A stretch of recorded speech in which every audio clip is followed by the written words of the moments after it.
Hello friends, আসসালামু আলাইকুম। Welcome to Irin Parvin recipe. আজকে আরও একটি নতুন রান্নার রেসিপি করে দেখাবো আপনাদের।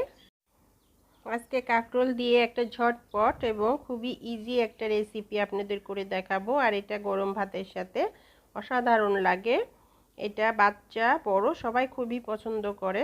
বন্ধুরা, ভালো লাগলে আমার চ্যানেলটিকে একটা লাইক, সাবস্ক্রাইব, ফলো দিয়ে দিবেন।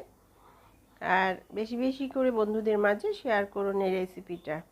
এখানে আমি 4-5টা কাঁকরোল কেটে এরকমভাবে মোটা সাইজ করে কেটে নিয়েছি। আর এটার বিচিগুলো আমি ফেলে দিয়েছি এবং পরিষ্কার করে ধুয়ে পানি ঝরিয়ে নিয়েছি।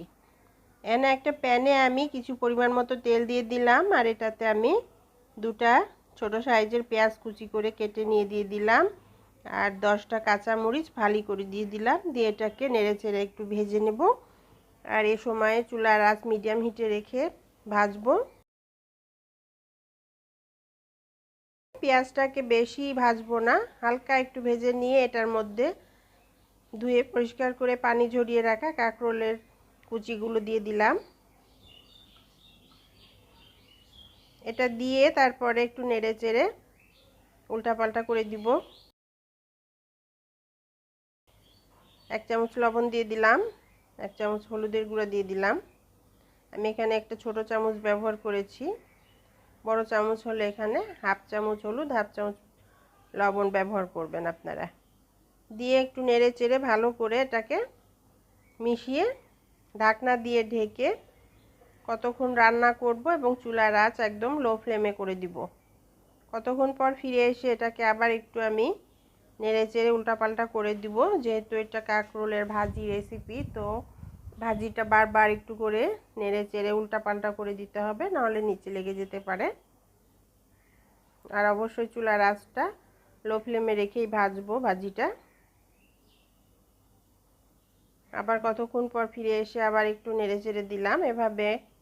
এভাবে কিছুক্ষণ পর পরই নেড়ে চেড়ে দিতে হবে এবং ঢাকনা দিয়ে ঢেকে ভাজিটাকে রান্না করতে হবে। আর যতক্ষণ ভাজিটা সিদ্ধ না হয় ততক্ষণ এভাবে এই প্রসেসেই রান্না করতে হবে। আবার ঢাকনা দিয়ে দিলাম, দিয়ে এভাবে কতক্ষণ রান্না করব। এভাবে আবার কতক্ষণ পরে আসলাম ফিরে। আর কতক্ষণ পর ফিরে এসে এটা একটু ভালো করে আবার নেড়ে চেড়ে দিলাম। এবার একটু চেক করে নিব যে হলো কাঁকরোলটা সিদ্ধ হয়েছে কিনা। একদম ভালো মতো সিদ্ধ হয়ে গেছে। আবার একটু ঢাকনা দিয়ে কতক্ষণ রান্না করে নিব। আর এই সময় চুলার আঁচটা একটু মিডিয়াম হিটে রেখেই ভাজবো। আবার একটু নেড়ে চেড়ে দিলাম।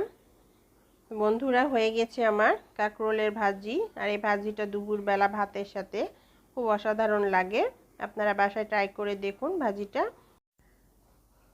আর বন্ধুরা, এই রেসিপিটা যদি ভালো লাগে তাহলে আমার চ্যানেলটিকে একটা লাইক, শেয়ার, সাবস্ক্রাইব, ফলো দিয়ে দিবেন।